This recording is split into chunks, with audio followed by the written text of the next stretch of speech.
পল্লী hero TV চ্যানেলের কাজ চলছে আর শুটিং আছে একটু পরেই। আর সেই কারণে এদিকে এখন বাঁধার প্রসেস চলছে। আমাদের সাইন ক্যারেক্টার যে বহুদিন ধরে চুল কাটে না, তাকে আজকে বাসে বাঁধা হচ্ছে কারণ সেলুনে নিয়ে যাওয়ার জন্য।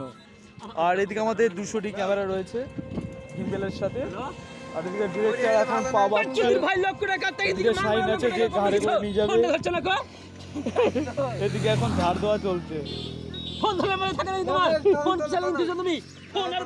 তো একজনকে দড়ি আনতে পাঠানো হয়েছে, সে দড়ি আনতে গিয়ে যে বেলা পার করে দেবে মানে ভাবতে পারিনি আমরা কেউ, যে এখন সেটা নিয়ে এখন খুব রাগারাগি চলছে। আমরা অনেকক্ষণ হয়ে গেছি, 1 ঘন্টা হয়ে গেছে প্রায় বসে আছি। তো একটু পরেই শুট শুরু হবে। এই যে ঘাড়ে তোলার প্রসেস চালু হয়ে গেছে, ঘাড়ে তুলবে আর তারপর আমরা বেরোবো। বিচ্ছিরি হবে একটা